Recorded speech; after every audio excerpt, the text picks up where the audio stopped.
Hello बच्चों, नमस्कार। मैं जितेंद्र आप लोग का अपना यूट्यूब चैनल अध्ययन गुरु में स्वागत करता हूं। बच्चों, आज का जो टॉपिक है वो है यूपी पुलिस के लिए जनरल साइंस।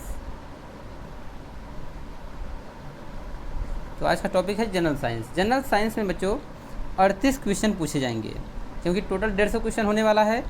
38 क्वेश्चन में आपको 3 सेक्टर मिलेंगे, फिजिक्स, केमिस्ट्री और आपका मिलेगा बायोलॉजी। इन तीनों सेक्टर से आपको मिलने वाले हैं 38 क्वेश्चन, और 38 क्वेश्चन आपका टोटल बनाएगा 76 नंबर, जो आपके मेरिट लिस्ट में ले जाने के लिए काफ़ी महत्वपूर्ण योगदान देगा। क्योंकि टोटल क्वेश्चन जो पूछा जाएगा वो 300 नंबरों का पूछा जाएगा, जिसमें से आपके 76 नंबर जो होंगे वो जनरल साइंस के होंगे। तो बच्चों देखते हैं प्रश्न नंबर 1, किस दर्पण की फोकस दूरी ऋणात्मक होती है? ऑप्शन ए समतल दर्पण, ऑप्शन बी अवतल दर्पण, सी उत्तल दर्पण और डी इनमें से कोई नहीं। तो बच्चों जब दर्पण की बात करते हैं तो दर्पण की फोकस दूरी जो है, जब चिन्ह परिपाटी बनाते हैं तो जो चिन्ह यहाँ पर जो भी संख्या जो भी यहाँ पर मान बाईं तरफ होता है उसे ऋणात्मक दिखाते हैं। तो अवतल दर्पण का जो एफ होता है बिल्कुल यहाँ पर होता है और सी यहाँ पर होता है। सी और पी के बीच की दूरी आर कहलाती है। तो बच्चों यहाँ पर जो इसका आंसर होगा वो होगा अवतल दर्पण, क्योंकि यह इस पी से बाईं तरफ है, इसलिए यह ऋणात्मक होगा। आते हैं बच्चों क्वेश्चन नंबर 2 पर।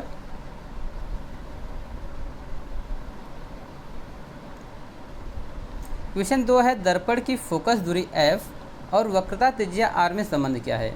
तो बच्चों जब हम दर्पण बनाते हैं, मान लीजिए अवतल दर्पण है, आप उत्तल दर्पण भी ले सकते हैं।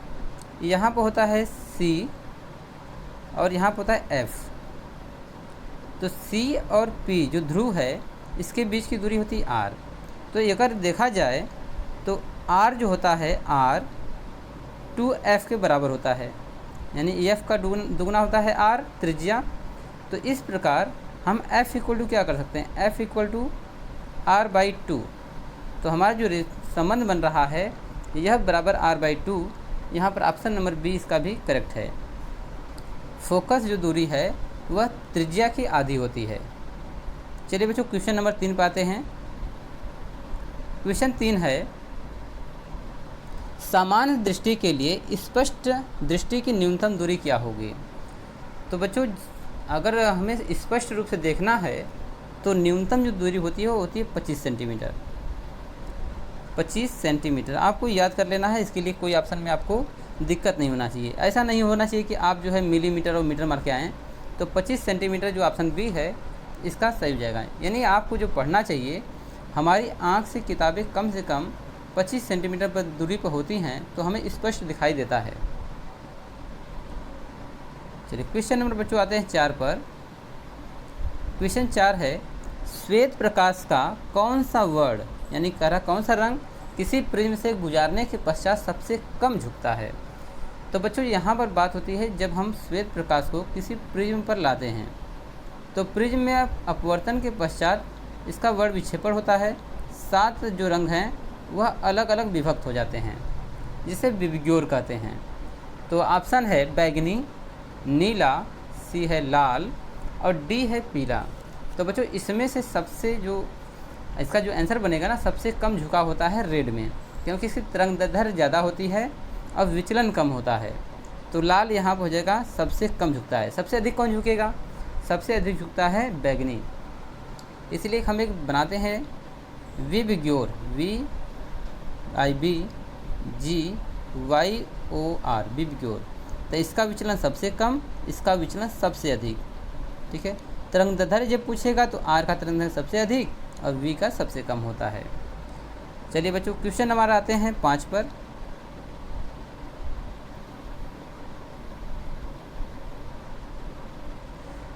मानव आँख की रेटिना द्वारा बनाई गई छवि होती है। अब कैसी होती है? ऑप्शन ए आभासी और सीधा, वास्तविक और उल्टा, आभासी और उल्टा, वास्तविक और सीधा। तो बच्चों जब हमारी आँखें जो होती है ना, ये प्रतिबिंब में जो है उल्टा बनाती हैं, क्योंकि जब यहाँ से कोई प्रकाश गुजरता है और लेंस से होकर के जो हमारे आँखों पर पड़ता है, रेटिना पड़ता है, तो यहाँ प्रतिबिंब जो है उल्टा बनता है। अगर उल्टा बन रहा है तो जाहिर सी बात है कि वह स्वाभाविक रूप से वास्तविक होगा। जब प्रतिबिंब का उल्टा बनना और वास्तविक होना, ऑप्शन नंबर बी इसका सही हो जाएगा। आभासी प्रतिबिंब जो है मैक्सिमम जो है, अगर कोई वस्तु अनंत पर न रख करके पी और एफ के बीच रखा जाए तो आभासी प्रतिबिंब बनता है। चलिए, तो आँख के लिए जो हो जाएगा आपका वास्तविक और उल्टा। बच्चों क्वेश्चन नंबर आते हैं 6 पर। आकाश का रंग नीला प्रतीत होता है, ऐसा क्यों होता है? तो प्रकाश के परावर्तन के कारण, बी ऑप्शन है। प्रकाश के प्रकीर्णन कारण, प्रकाश के अपवर्तन कारण, इनमें से कोई नहीं। तो बच्चों आकाश का नीला होना यह जो है प्रकीर्णन पर निर्भर करता है, क्योंकि हम जानते हैं कि सूर्य की जो किरणें आती हैं वो सफ़ेद होती हैं। वायुमंडल में टकराने के बाद सबसे अधिक जो है नीले कलर का प्रकीर्णन होता है, जिससे हमें आसमान नीला दिखाई देता है। तो इसका जो रीजन है वह प्रकीर्णन है। ऑप्शन नंबर बी यहाँ पे इसका भी सही हो जाएगा। आते हैं बच्चों क्वेश्चन नंबर 7 पर। किस दर्पण से वस्तु का प्रतिबिंब बड़ा बनता है? तो ऑप्शन ए है समतल दर्पण से, बी है अवतल दर्पण से, और सी है उत्तल दर्पण से, और डी है इनमें से कोई नहीं। जब दर्पण की बात होती है तो दर्पण में सबसे बड़ा प्रतिबिंब जो बनता है अवतल दर्पण बनता है। इसका जो ऑप्शन होगा ऑप्शन नंबर बी यहाँ पे करेक्ट हो जाएगा, अवतल दर्पण। आते हैं बच्चों क्वेश्चन नंबर 8।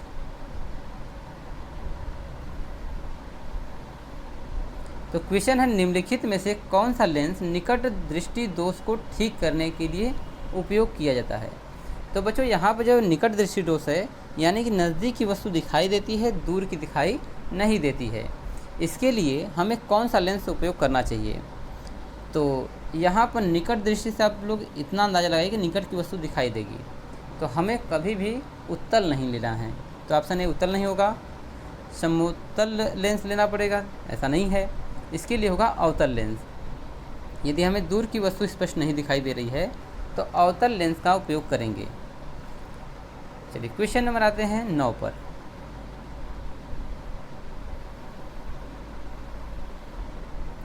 तो बच्चों निम्नांकित में कौन उपकरण विद्युत धारा की उपस्थिति दर्शाता है? अब यहाँ पर है कि विद्युत धारा को कौन हमें दिखाता है। तो ऑप्शन है galvanometer, option B motor, C generator, D voltmeter. तो देखिए वोल्टमीटर जो है वोल्टेज मापता है, जनरेटर जो है हमें करंट देता है डीसी करंट में, और मोटर जो है ये तो मतलब घूर्णन करता है, एक यंत्र है। गैल्वेनोमीटर से हम वोल्ट मीटर और एम्पियर दोनों माप सकते हैं, यानी कि हमें करंट भी माप सकते हैं और वोल्टेज भी। तो हमें मिलेगा गैल्वेनोमीटर, ऑप्शन नंबर ए यहाँ पर करेक्ट हो जाएगा बच्चों। चलिए क्वेश्चन नंबर 10 पे आते हैं बच्चों। 10वां क्वेश्चन है,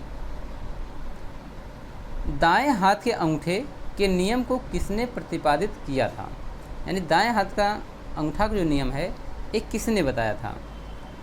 तो आर्टर्ड ने, फ्लेमिंग ने, आइंस्टीन ने, मैक्सवेल ने। बच्चों हम लोग क्लास 10 में पढ़ते हैं मैक्सवेल के दाएं हाथ का नियम। ये पेज के नियम की तरह ही होता है, जिसमें विद्युत धारा और चुंबकीय क्षेत्र और चुंबकीय क्षेत्र की दिशा, धारा की दिशा, इन तीनों में एक संबंध बताया जाता है। तो इसका हो जाएगा ऑप्शन डी, मैक्सवेल ने दाहिने हाथ के अंगूठे का नियम दिया था। बच्चों एक बात याद रखिए कि आप जो प्रीवियस ईयर के पेपर को लेकर केवल एक आइडिया ले लीजिए कहाँ से क्वेश्चन बनता है, परंतु ऐसा मत सोचिए कि आप प्रीवियस ईयर तैयार कर लेंगे तो आपको वही आएगा। ऐसा नहीं है, आपको नए क्वेश्चन देखने पड़ेंगे और ज़्यादा ज़्यादा जो है जीएस जीके आपको देखना पड़ेगा। चलिए बच्चों आते हैं क्वेश्चन नंबर 11 पर। विभवांतर का एसआई मात्रक क्या होता है? विभवांतर जो होता है वोल्टेज होता है, इसका एसआई मात्रक option A volt, B ohm, C ampere, D coulomb. तो इसका जो एसआई मात्रक होता है बच्चों होता है वोल्ट। हम विभवांतरों को हमेशा वोल्ट में मापते हैं। बच्चों क्वेश्चन नंबर आते हैं 12 पर। निम्नलिखित में से किस संयोजन द्वारा प्रतिरोध का मान बढ़ता है? देखिए बच्चों जो प्रतिरोध होते हैं वो 3 प्रकार से संयोजित कर सकते हैं। एक तो श्रेणी क्रम, दूसरा समांतर क्रम, और एक तीसरा होता है श्रेणी और समांतर दोनों। तो यहाँ पर जो है 3 तरह के हम संयोजन करते हैं, परंतु मान बढ़ता कब है? जब हम R को सीरीज में जोड़ते हैं तो R1 + R2 + R3 होता है, यानी कि जुड़ते हुए चला जाता है। तो इस कंडीशन में मान ज़्यादा मिलता है। यदि समांतर में जोड़ेंगे तो मान कम मिलेगा, क्योंकि वह अपान में चलता है। तो ऑप्शन ए इसका सही हो जाएगा, श्रेणी क्रम संयोजन। बच्चों क्वेश्चन नंबर आते हैं 13 पर। 13वां क्वेश्चन है, चुंबकीय बल रेखा की प्रकृति कैसी होती है? काल्पनिक होती है, वास्तविक होती है, वास्तविक और काल्पनिक दोनों होती है, इनमें से कोई नहीं। बच्चों यदि हम चुंबकीय बल रेखाओं की बात करें, मान लीजिए चुंबक है, ए नॉर्थ पोल, ए साउथ पोल, तो हमेशा जो चुंबकीय बल रेखाएँ हैं नॉर्थ टू साउथ चलती हैं। यह केवल दिखाया जाता है कि हाँ चल रही हैं, पैरेलल लाइन में चल रही हैं, किसी को क्रॉस नहीं करती हैं। बशर्ते बात यहाँ पर ये है कि यह चल रही, परंतु हम इनको काल्पनिक रेखा मानते हैं।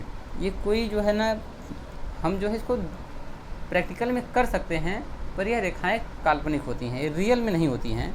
तो ऑप्शन नंबर ए इसका करेक्ट हो जाएगा, काल्पनिक रेखाएं। चलिए बच्चों आते हैं क्वेश्चन नंबर 14 पर। 14वां क्वेश्चन है, 1 किलोवाट घंटा किसके बराबर होता है?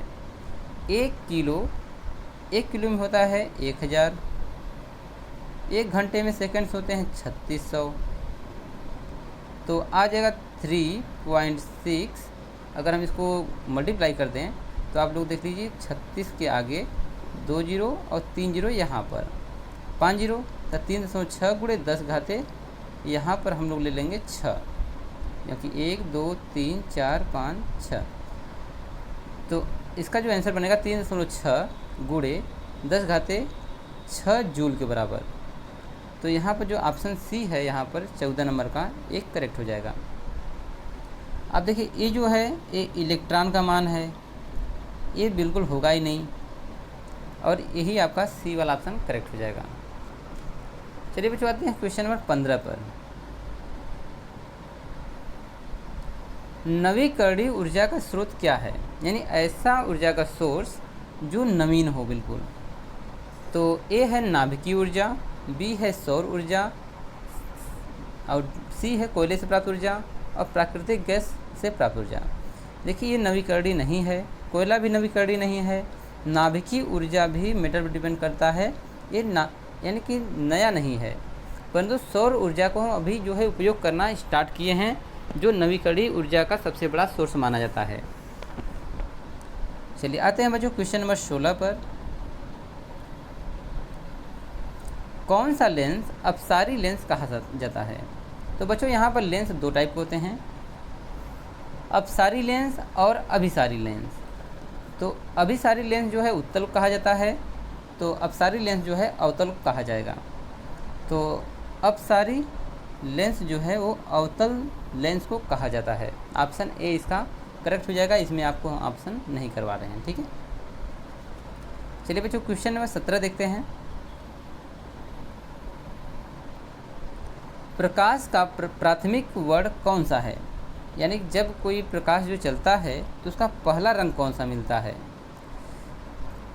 यानी प्राथमिक, तो प्राथमिक में 3 रंग होते हैं, RGB,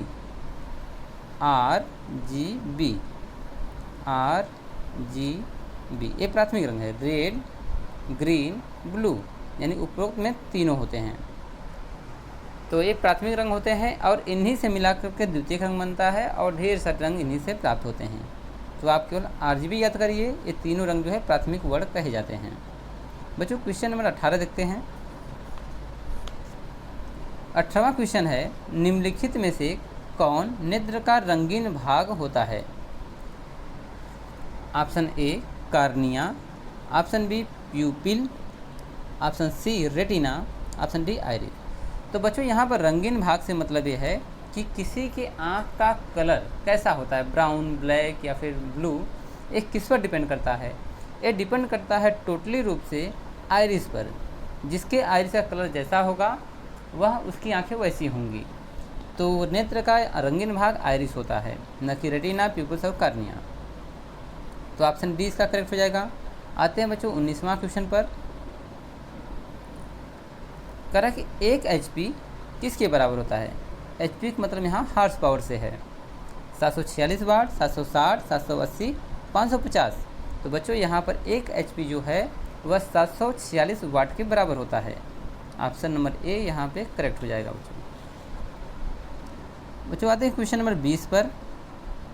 20वां क्वेश्चन ये कह रहा है विशालक शीशा यानी मैग्नीफाइंग ग्लास क्या होता है।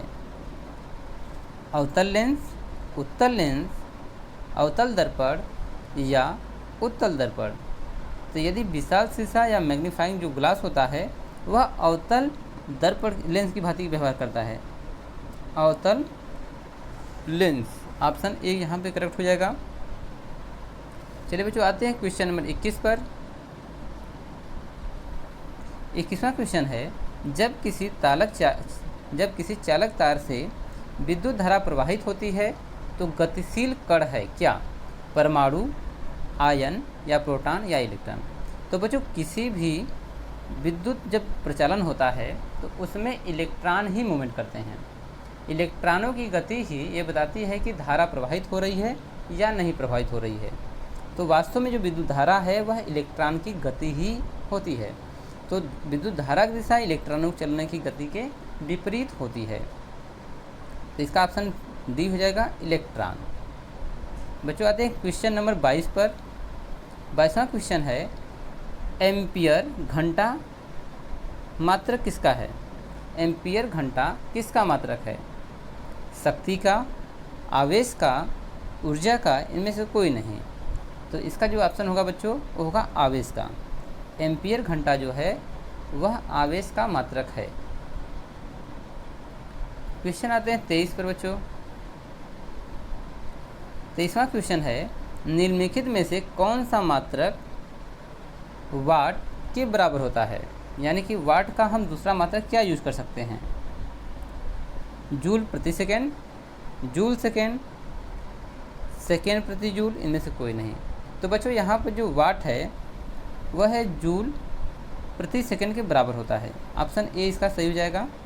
जूल प्रति सेकेंड वाट के बराबर होता है।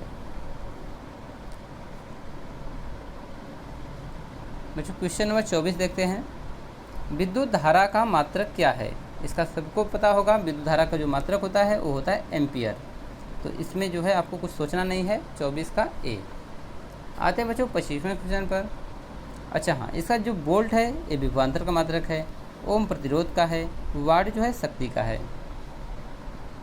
चलिए क्वेश्चन नंबर 25 देखते हैं।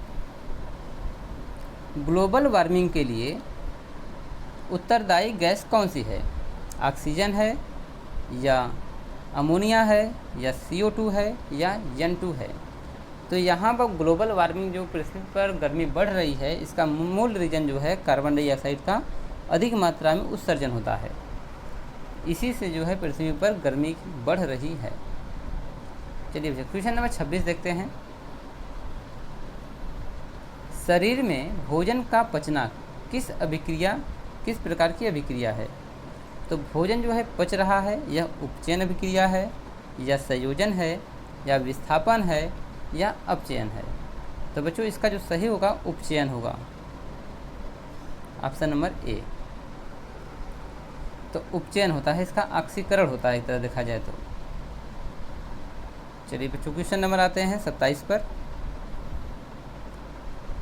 कली चूना पर जब जल डाला जाता है तब अभिक्रिया होती है कैसी। ऊष्माक्षेपी, ऊष्माशोषी, सी विस्फोटक या इनमें से कोई नहीं।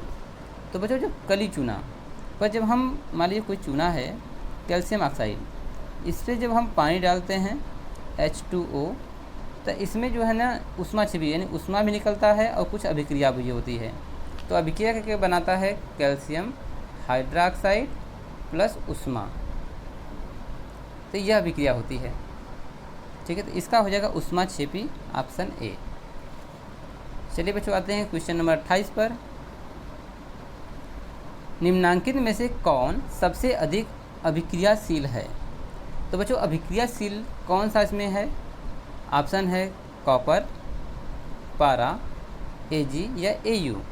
अब यहाँ अभिक्रियाशीलता जो है इसमें सबसे अधिक जो होगी कॉपर की होगी। कॉपर का, क्योंकि इसके आउटर कोर्स में एक इलेक्ट्रॉन होता है, और यह जो है इन सभी में, देखिए ये जो सोना है यह बहुत कम क्रियाशील होता है, अर्जेंटम चांदी बहुत कम होता है, और ये जो पारा है यह बिल्कुल जो है सोने के पास है, क्रमांक नंबर 80 है। इन तीनों की क्रियाशीलता कम है। इन चारों ऑप्शन में जो है कॉपर जो है सबसे अधिक क्रियाशील है। क्वेश्चन नंबर 29 देखते हैं बच्चों।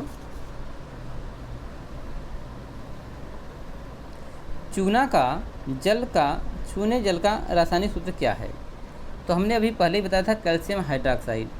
चूने जल का जो फार्मूला होगा, ये देखिए, एक कली चूना है, ठीक है, एक कैल्शियम क्लोराइड है, एक कैल्शियम हाइपोक्लोराइड है, तो इसका जो ऑप्शन बनेगा कैल्शियम हाइड्रोक्साइड, डी वाला ऑप्शन सही हो जाएगा। डी ऑप्शन आपका करेक्ट हो जाएगा। चलिए क्वेश्चन नंबर 30 देखते हैं।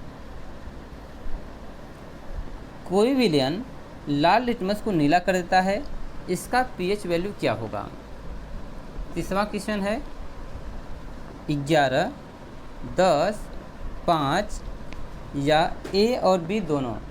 तो बच्चों कोई भी विलयन यदि लाल लिटमस को नीला कर दे रहा है तो जाहिर सी बात है कि वह अम्ल को क्षारी कर, मतलब क्षारी प्रकृति का होगा।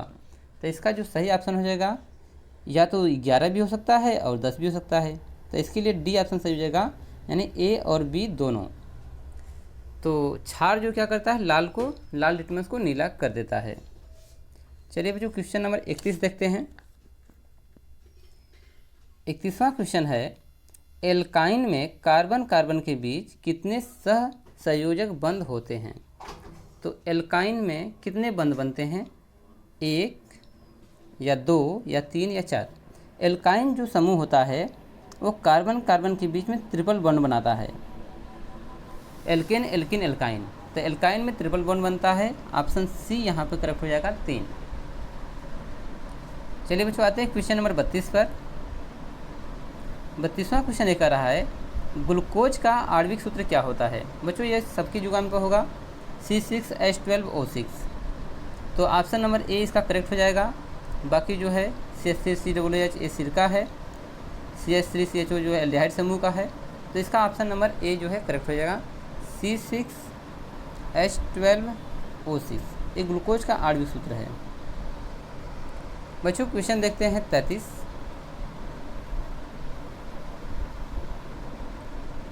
तो क्वेश्चन है, उच्च वसीय अम्लों के सोडियम लवण क्या कहलाते हैं? साबुन कहलाते हैं, अपमार्जक कहलाते हैं, प्लास्टिक कहलाते हैं या रबर कहलाते हैं? तो बच्चों उच्च वसीय अम्लों की जो सोडियम होते हैं ना, सोडियम लवण, इस साबुन कहलाते हैं, यानी सोडियम एसीटेट यानी साबुन बनाता है। ऑप्शन नंबर ए जो है इसका सही हो जाएगा। बच्चों आते हैं 34वें क्वेश्चन पर। CHO सिंगल बॉन्ड CHO अभिक्रियाशील मूलक को कहते हैं? बच्चों एल्डिहाइड, एल्कोहल, कीटोन या फिर इनमें से कोई नहीं। तो बच्चों जो CHO है ना, CHO ये एल्डिहाइड समूह का है। तो ऑप्शन ए इसका सही हो जाएगा। क्वेश्चन नंबर 35 देखते हैं। आवर्त सारणी के किसी आवर्त में बाएं से दाएं जाने पर परमाणु की त्रिज्या क्या होती है? घटती है या फिर पहले घटती है और पुनः बढ़ती है, अपरिवर्तित रहती है या बढ़ती है? तो आवर्त सारणी में बाएं से यदि हम दाएं जा रहे हैं तो जाहिर सी बात है कि वह जो तत्व है वह पूर्ण होने के कारण पर जाएगा। तो इसका जो सही हो जाएगा घटती है। परमाणु त्रिज्या होगा वो क्या होगा, घटेगा। तो यह क्वेश्चन जो है इंटर के सिलेबस में था। आते हैं क्वेश्चन नंबर 36 पर। 36वां क्वेश्चन है, निम्नांकित तत्वों को उनके अधातु गुण के अनुसार बढ़ते क्रम में सजाएं। यानी कि अधातु गुण में, यानी धात्विक गुण के हिसाब से नहीं, अधात्विक मतलब कि अधातु गुण के अनुसार बढ़ते क्रम में सजाएं। तो यानी कि लास्ट में सबसे अधिक जो है ऐसा अधात्विक प्रकृति का तत्व होना चाहिए। तो आते हैं, क्या फ्लोरीन पहले रहेगा, ऑक्सीजन, कार्बन, बेरिलियम, लिथियम? तो अगर हम देखें तो जो दूसरा ऑप्शन है, लिथियम मेटल है, बेरिलियम उससे कम है, कार्बन, ऑक्सीजन, फ्लोरीन, यही जो है यह सबसे कम लास्ट में फ्लोरीन जो है ना अधात्विक गुण है, इसके पास सबसे अधिक अधात्विक गुण ये रखता है। बाकी ये मेटल है, ये भी मेटल है और ये भी मेटल है, तो यहाँ बी ऑप्शन करेक्ट हो जाएगा। बच्चों क्वेश्चन नंबर देखते हैं 37। सिलिकॉन क्या है, धातु, अधातु या उपधातु? तो हमेशा जब आप पढ़ोगे तो हमेशा आपको सिलिकॉन जो है उपधातु की श्रेणी में आएगा। तो पूरे मेंडलीव की आवर्त सारणी में टोटल जो है 7 उपधातुओं की जिक्र किया गया है, जिसमें सिलिकॉन भी एक है और जर्मेनियम भी आता है। ये दोनों काफ़ी मशहूर हैं। चलिए क्वेश्चन नंबर 38 देखते हैं बच्चों। 38वां क्वेश्चन कह रहा है कि निम्नलिखित में से कौन विद्युत धनात्मक तत्व है, यानी किसके पास जो है विद्युत धनात्मक? Carbon, chlorine, sodium, potassium. तो बच्चों इसका जो सही आंसर हो जाएगा सोडियम। सोडियम के पास जो है ना एक जो है इलेक्ट्रॉन एक्स्ट्रा होता है, जो इसको धनात्मक बनाने की प्रवृत्ति रखाता है। तो ऑप्शन जो है सी यहाँ पे करेक्ट माना जाएगा। बच्चों क्वेश्चन नंबर 39 है, टिहरी बांध का निर्माण किस प्रदेश में किया गया है? ये यहाँ पर जो है साइंस का क्वेश्चन नहीं है, परंतु ये आ गया है, जिसको करना पड़ेगा। उत्तर प्रदेश, उत्तराखंड, राजस्थान या बिहार? तो टिहरी बांध जो है वो उत्तराखंड का एक परियोजना रहा है, तो यह उत्तराखंड में बनाया गया है। बच्चों 40वां क्वेश्चन देखते हैं। निम्नांकित में किस धातु को केरोसिन में डुबा कर रखा जाता है? तो बच्चों केरोसिन डुबाने के लिए हमारे पास जो है सोडियम के अलावा कोई भी नहीं है। हाँ, अगर आपके पास पोटेशियम है तो उसको भी डुबा सकते हैं, बशर्ते आपको सोडियम को डुबा कर रखना चाहिए, क्योंकि यह वातावरण में उपलब्ध नमी या पानी के साथ रिएक्शन करके विस्फोट कर जाता है और आग लगा देता है। तो आपको जो है सोडियम को डुबा कर रखना पड़ेगा केरोसिन तेल के अंदर। मैग्नीशियम जो है ऐसे भी रह सकता है, ये भी क्रियाशील धातु है। पारा जो है यह लिक्विड फॉर्म में होता है या क्रियाशील कम होता है। टंगस्टन का जो है प्रतिरोध बहुत अधिक होता है, इसका बल्ब बनाने में उपयोग करते हैं। चलिए बच्चों क्वेश्चन नंबर आते हैं 41 पर। 41वां क्वेश्चन है, कह रहा है अपमार्जक से बनाए जाते हैं। अपमार्जक से बनाए जाते हैं, क्या बनाया जाता है? Surf Excel, shampoo, easy Surf या उपरोक्त सभी? तो बच्चों अपमार्जक तो निरमा होते हैं, इससे सब कुछ बनाया जाता है। इजी बनाया जाता है, शैम्पू बनाया जाता है और सर्फ एक्सल निरमा भी बनाए जाते हैं। बच्चों आते हैं क्वेश्चन नंबर 42 पर। सौर सेल में किसका उपयोग होता है? प्लास्टिक का, सिलिकॉन का, यूरेनियम का, प्लूटोनियम का? तो बच्चों सौर सेल जो होते हैं ना, इस सौर सेल में सिलिकॉन का इस्तेमाल ज़्यादा किया जाता है, क्योंकि यह अर्धधातु है और यह विद्युत बनाने के काम में आता है। चलो बच्चों क्वेश्चन नंबर 43 देते हैं। 43वां क्वेश्चन है, निम्नलिखित में से किसका उपयोग खाना बनाने वाले ईंधन के रूप में नहीं होता है? सीएनजी, एलपीजी, बायोगैस, कोयला? देखिए बच्चों यहाँ पर कोयला का भी उपयोग खाना बनाने में करते हैं, बायोगैस का भी करते हैं, एलपीजी का, परंतु सीएनजी गैस का हम लोग चलाते हैं गाड़ी। सीएनजी गैस का हम लोग गाड़ी चलाते हैं, तो ऑप्शन जो 43 का ए हो जाएगा। ए जो है इसका ऑप्शन सही है। क्वेश्चन नंबर आते हैं 44 पर। 2Cu प्लस O2 2Cu यह क्या है? रिएक्शन कराने पर यह क्या है? ऑक्सीकरण है, अपघटन है, उदासीनीकरण है या डी विस्थापन है? तो बच्चों यह जो है ना ऑक्सीजन से अभिक्रिया करके 2CO बना रहा है, तो यह ऑक्सीकरण अभिक्रिया हुआ।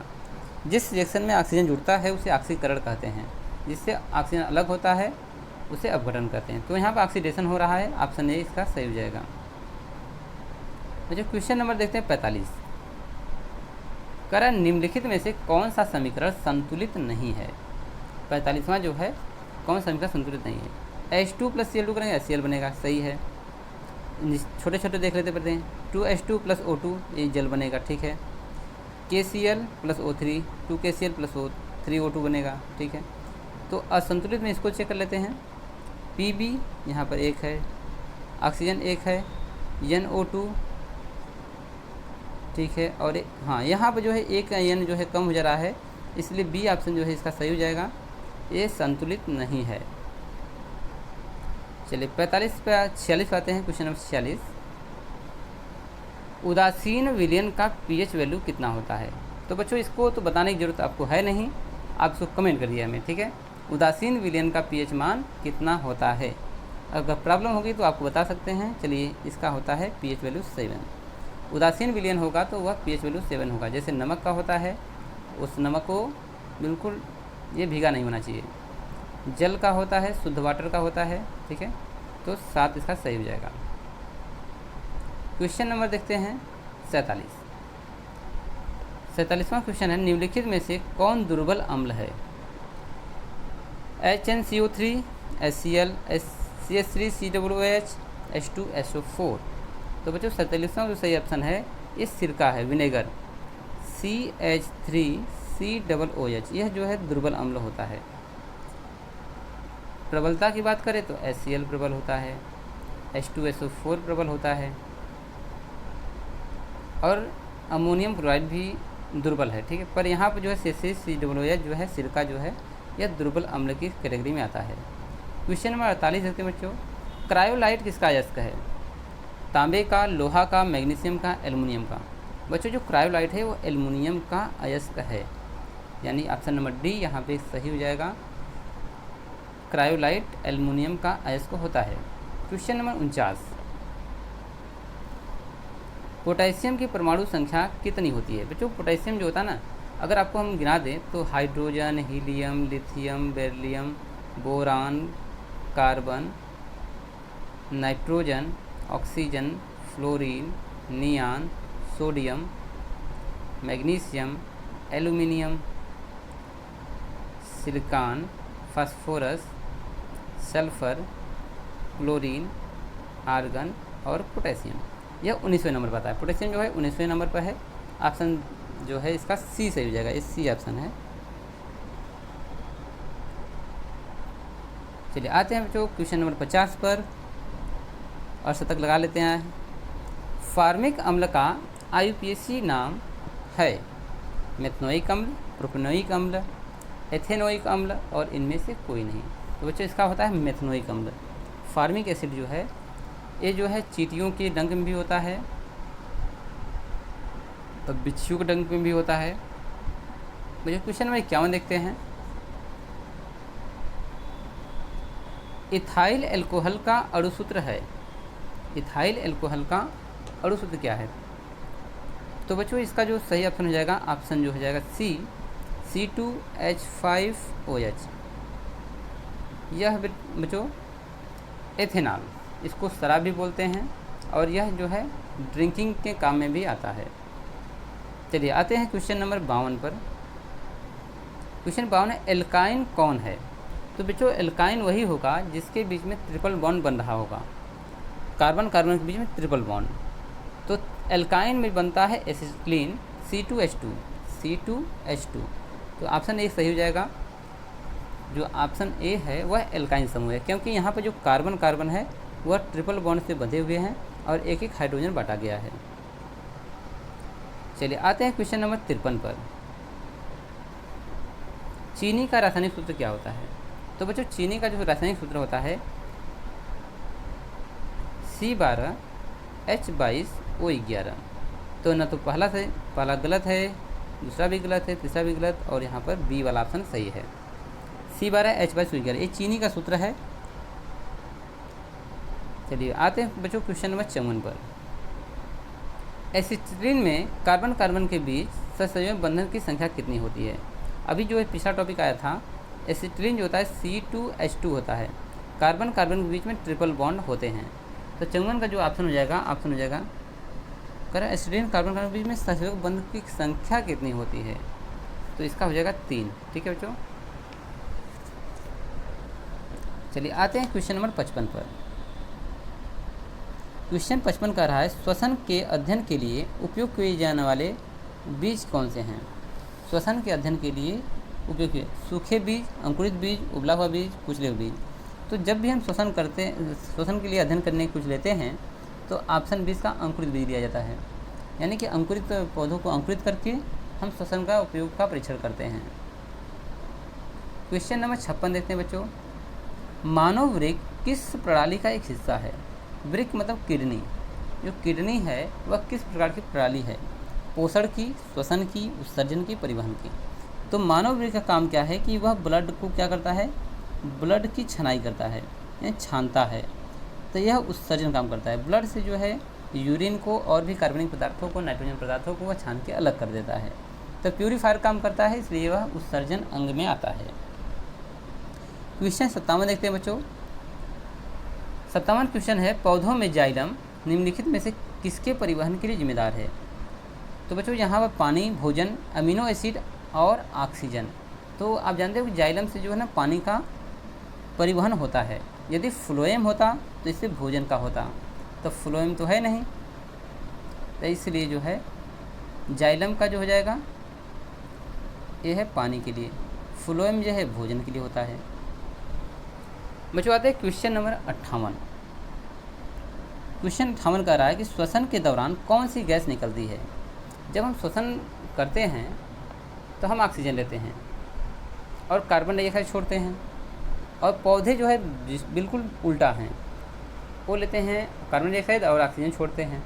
पर यहाँ पौधों का जिक्र नहीं है, तो हम जंतुओं को लेंगे और इसमें जो है CO2 गैस बाहर निकलती है, और ये सही भी है। कार्बन मोनोऑक्साइड गाड़ी मोटर से निकलता है। नाइट्रोजन, ऑक्सीजन जो है हमारे प्रकृति में पहले से मौजूद हैं। आते हैं क्वेश्चन नंबर 59 पर बच्चों। 59वां क्वेश्चन कर रहा है, फलों के पकने को निम्न में से किस से नियंत्रित किया जाता है? यानी कि अगर फल को पकाना है तो हमें किसका उपयोग करके हम इसको नियंत्रित कर सकते हैं? ऑक्सीन तो बढ़ाता है पेड़ पौधों में, ये पादप हार्मोन है, ऑक्सीन बढ़ाएगा। जिब्रेलिन, इथाइलिन, साइटोकाइनिन, ये सभी पादप हार्मोन है। तो इथाइलिन काम करता है, एथिलीन जो है ना, ये पौधों को पकाने काम करता है, यानी कि पौधों को नहीं, फलों को। तो इसका सी ऑप्शन जो है सही हो जाएगा। फलों को पकाने में इथिलीन का प्रयोग होता है। इसको नियंत्रित कर लिया जाए तो फल को हम अपने हिसाब से पका सकते हैं। क्वेश्चन नंबर देखते हैं 60। न्यूरॉन का वह हिस्सा जहां जानकारी हासिल होती है? डेंड्राइट, तंत्रिकाक्ष, कोशिका पिंड या तंत्रिका तंत्र होना चाहिए, अंत नहीं, तंत्रिका तंत्र। तो बच्चों इसका जो रहेगा डेंड्रॉन, यानी कि न्यूरॉन का वह हिस्सा जहाँ जानकारी हासिल होती है, यह होता है डेंड्रॉन। ऑप्शन ए करेक्ट हो जाएगा। आते हैं बच्चों क्वेश्चन नंबर 61 पर। निम्नांकित में से कौन आपातकाल का हार्मोन है? यानी आपातकाल में कौन सा हार्मोन रिलीज होता है? एड्रीनलिन, एस्ट्रोजन, पैराथामेन, पैराथारेमोन या कैल्सिटोनिन। तो बच्चों एड्रीनलिन जो है ना, ये जो है आकस्मिक आपातकाल में रिलीज होता है। आते हैं बच्चों क्वेश्चन नंबर 62 पर। निम्नलिखित में से कौन सी अनैच्छिक क्रिया नहीं है? यानी कि ऐच्छिक होनी चाहिए। उल्टी, क्या उल्टी ऐच्छिक है कि अनैच्छिक? उल्टी तो अनैच्छिक है। अत्यधिक लार निकलना, ये हमारे कंट्रोल में नहीं है। दिल की धड़कन, यह भी हमारे कंट्रोल में नहीं है। चबाना, ये हमारे ऐच्छिक क्रियाएं हैं। तो डी इसका सही हो जाएगा। अनैच्छिक क्रिया नहीं है, यानी ऐच्छिक क्रिया है चबाना। भोजन को चबाना हमारी इच्छा पर निर्भर करता है कि हम कितनी बार चबा सकते हैं। चलिए बच्चों आते हैं क्वेश्चन नंबर 63। तो मानव में गर्भ की अवधि कितनी होती है? 270, 290, 200 दिन, 245। तो बच्चों माना जाता है कि 9 माह होता है, तो इसका जो हो जाएगा 9 × 27 यानी कि 270 दिन। आते हैं क्वेश्चन नंबर 64 पर। गंगा एक्शन प्लान कब शुरू हुआ? गंगा एक्शन प्लान कब शुरू हुआ? Option A 1973, 1985, 1971, 1983। तो गंगा एक्शन जो प्लान है वह 1985 में स्टार्ट हुआ था। चलिए बच्चों क्वेश्चन नंबर 65 पे आते हैं। मुकुलन द्वारा अलैंगिक जनन निम्नलिखित में किस में होता है? ईस्ट में, प्लाज्मोडियम में, अमीबा में, इनमें से कौन? अमीबा तो अपने केंद्र का विभाजन करता है, इसमें जो है किसी प्रकार का जो है ना अलैंगिक जनन नहीं है। प्लाज्मोडियम ये तो बिल्कुल नहीं। ईस्ट जो है यह मुकुलन कर सकता है। मुकुलन क्या होता है कि जैसे ये पौधे हैं, यहाँ से कलिका निकला और एक गिर गया, फिर यह एक नया पौधा बनेगा, फिर यहाँ से मुकुल निकलेगा। यानी मुकुल मतलब नवजात जो कलिकाएँ निकलेंगी ना, वो गिरेंगी और फिर से नया बनेगा, ये मुकुलन कहलाता है। तो ईस्ट जो है मुकुलन करता है। चलिए बच्चों आते हैं क्वेश्चन नंबर 66 पर। निम्न में से कौन सी बीमारी श्वसन तंत्र से संबंधित है? यानी कौन बीमारी ऐसी है जो श्वसन क्रिया को प्रभावित करती है? डायरिया, टीबी और निमोनिया, बी और सी दोनों। तो बच्चों जो है यहाँ पर जो 66 में बी जो टीबी, यह श्वसन तंत्र की बीमारी। टीबी जो है ना, हमारे फेफड़े में क्या होता है, कफ जम जाता है और इंसान जो है दिन भर खांसते रहता है। तो टीबी जो है श्वसन तंत्र से संबंधित पूरी तरह से यह रोग है। आते हैं बच्चों क्वेश्चन नंबर 67 पर। मनुष्य और मांसाहारी जीव निम्नलिखित में किसका पाचन नहीं कर पाते? प्रोटीन का, सेलुलोज का, वसा का, इनमें से कोई नहीं। तो आते हैं बच्चों, प्रोटीन जो है ये मानव पचा लेता है, वसा भी पचा लेता है, पर सेलुलोज का पाचन जो है ये प्लांट करते हैं, तो इसका पाचन हम नहीं कर पाते हैं। तो ऑप्शन बी इसका सही हो जाएगा कि इंसान या मनुष्य या जो मांसाहारी जीव हैं, मनुष्य और अन्य मांसाहारी जीव किसका पाचन नहीं कर पाते? सेलुलोज का। ये पेड़ पौधे कर पाते हैं। चलिए क्वेश्चन नंबर 68 देखते हैं। ब्रेन हेमरेज का मुख्य कारण क्या है? तो ब्रेन हेमरेज का मतलब दिमाग का फट जाना, हाइपोटेंशन, हृदयघात, हाइपरटेंशन या पक्षाघात। तो इसका सही हो जाएगा हाइपरटेंशन। बहुत ज़्यादा गुस्सा आने पर, टेंशन होने पर जो है ब्रेन हेमरेज हो सकता है और ब्रेन फट सकता है, इंसान जो है तुरंत तत्काल मर सकता है। 69 निम्न में से परजीवी पादप का उदाहरण कौन है? परजीवी मतलब जो दूसरों पर निर्भर रहकर अपना भोजन प्राप्त करे और उसको मारे भी ना। बैक्टीरिया ये बिल्कुल नहीं है, विषाणु बिल्कुल नहीं, कवक बिल्कुल नहीं। यहाँ का जो कस्कुटा है ना, इसको बोलते हैं अमरबेल। अमरबेल यह जो परजीवी है ये किसी प्लांट के ऊपर चढ़ जाएगा, न तो उसको मारेगा न ही जिंदा रहने देगा, उसका भोजन एक खाता रहता है। अमरबेल जो है परजीवी पादप में आता है। बच्चों देखते हैं 70, क्वेश्चन नंबर 70। हृदय से रक्त को संपूर्ण शरीर में पंप किया जाता है, फेफड़ों के द्वारा, निलय के द्वारा, आलिंदों के द्वारा, इनमें से कोई नहीं। तो बच्चों इसका यहाँ पर रहेगा आलिंद। आलिंद जो है ना, आलिंदों के माध्यम से हम पूरे शरीर को ब्लड को पंप करवाते हैं। जो हृदय होते हैं दो जो है इसमें निलय होता है, जैसे मान लीजिए हार्ट है हमारा,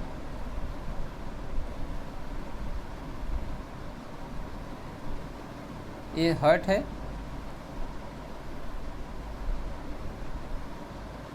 तो इसमें जो है 2 निलय होते हैं और 2 आलिंद होते हैं, ये आलिंद है।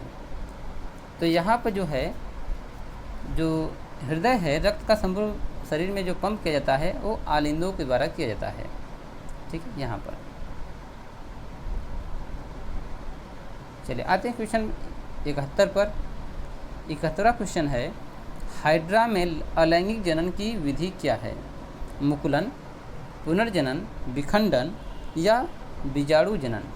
तो बच्चों यहाँ पर जो हाइड्रा है ना, इसमें भी मुकुलन होता है। हाइड्रा जो पौधे होते हैं बिल्कुल ऐसे ऐसे होते हैं, यहाँ से मुकुल निकलेगा, गिरेगा, फिर से मुकुल निकलेगा, इसी जगह, यानी कि इसमें मुकुलन होता है। ऑप्शन ए जो है करेक्ट हो जाएगा। ये पुनर्जनन नहीं होते हैं, विखंडन भी नहीं करता है और बीजाणु जनन भी नहीं है। चलिए क्वेश्चन आते हैं 72 नंबर पर। जनन संचारित रोग है, यानी कौन सा है जो जनन? सिल्फिस, एड्स, गोनोरिया, इनमें सभी। सिल्फिस भी जनन रोग है, एड्स भी है, गोनोरिया भी, तीनों है, इनमें सभी, यानी डी ऑप्शन जो है इसका करेक्ट हो जाएगा। ये तीनों रोग जो हैं वह जनन संचारित रोग हैं। बच्चों आते हैं क्वेश्चन नंबर 73 पर। पुष्प का सबसे बाहरी भाग है बाह्य दलपुंज, दलपुंज, पुंकेसर और स्त्रीकेसर। तो इसका जो रहेगा बाह्य दलपुंज सबसे बाहरी भाग होता है। ऑप्शन ए जो है लिखा है, बाह्य दलपुंज जो है सबसे बाहरी भाग होते हैं। चलिए क्वेश्चन नंबर 74 है, ब्लड ग्रुप ए में कौन सा एंटीबॉडी होता है? ए, AB, बी या ओ? तो इसका सही ऑप्शन हो जाएगा बी। अगर ब्लड ग्रुप ए है तो इसका जो एंटीबॉडी होगा वो होगा बी। चलिए आते हैं क्वेश्चन नंबर 75 पर। रक्त में ग्लूकोज की मात्रा निम्नलिखित में से कौन नहीं नियंत्रित करता है? Insulin, glucagon, gastrin, somatostatin. तो इनमें से जो है इंसुलिन जो है ग्लूकोज की मात्रा को नियंत्रित नहीं करता है। ऑप्शन ए करेक्ट हो जाएगा। चलिए क्वेश्चन नंबर 76 देखते हैं। पादप वृद्धि हार्मोन कौन सा है? Gibberellin, adrenaline, insulin, thyroxine. तो ये दो पहले हार्मोन जो है ये इंसानों वाले हैं, थायरॉक्सिन और इंसुलिन। अब बचा जिब्रेलिन और एड्रेनालिन, तो इसमें जो सही आंसर हो जाएगा जिब्रेलिन। यह जो है वृद्धि हार्मोन है, और जो एड्रेनालिन है ये प्लांट जो है हार्मोन नहीं है। ठीक है, चलिए आते हैं क्वेश्चन नंबर 77 पर। हार्मोन स्रावित होता है, हार्मोन स्रावित होता है अंतःस्रावित ग्रंथियों से, बहिस्रावी ग्रंथियों से, नलिका से, इनमें से कोई नहीं। तो बच्चों इसका जो सही आंसर हो जाएगा अंतःस्रावी ग्रंथियों से हार्मोन स्रावित होता है, ऑप्शन ए यहाँ पे करेक्ट होगा, अंतःस्रावी ग्रंथियों से। आते हैं 78 देखते हैं। मनुष्य के मुख गुहा में कितने जोड़ी लार ग्रंथियाँ पाई जाती हैं?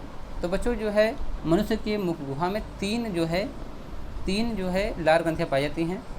कड़ोपुरु ग्रंथि, अधोजिह्वा ग्रंथि, और एक ग्रंथि जो है आपके जबड़े के पीछे खुलती है, अधोहनु बोलते हैं इसको, अधोहनी ग्रंथि। तो तीन ग्रंथियाँ जो है मानव के मुख में पाई जाती हैं, जिससे लार जो है स्रावित होता है।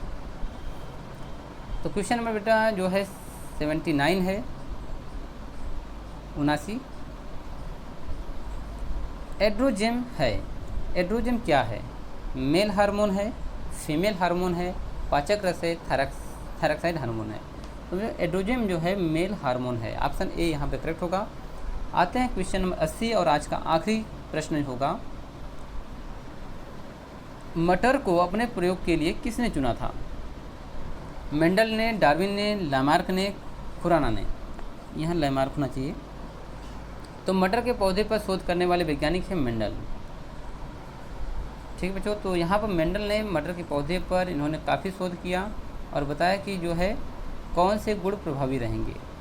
ठीक है, कौन सा गुण प्रभावी रहेगा और किस प्रकार जो है एक प्लांट जो है अगली पीढ़ी में अपने जीन को संचरित करेगा। तो इसका मेंडल हो जाएगा ऑप्शन। मैं आशा करता हूँ कि आपको जो है ज़्यादा से ज़्यादा समझ में आया होगा। बच्चों जो है यहाँ पर जो है 38 क्वेश्चन पूछे जाएंगे, 76 नंबर का होगा। काफ़ी इम्पोर्टेंट प्रश्न है, यह आपके मेरिट लिस्ट में 4 चांद लगा देगा। यदि आपने ज़्यादा से ज़्यादा जो है जीएस को पढ़ा, जीएस में आपको पढ़ना क्या है, केमिस्ट्री थोड़ा पढ़ना है हाई स्कूल लेवल का, आपको फिजिक्स पढ़ने हैं हाई स्कूल लेवल, और बायोलॉजी पढ़ना है हाई स्कूल लेवल। इन तीनों के यदि आप पढ़ते हैं तो आपके 38 क्वेश्चन क्लियर हो जाएंगे और यह आपको जो है 76 नंबर देकर जाएंगे। तो मैं आशा करता हूँ कि आपको समझ में आ रहा होगा। धन्यवाद बच्चों।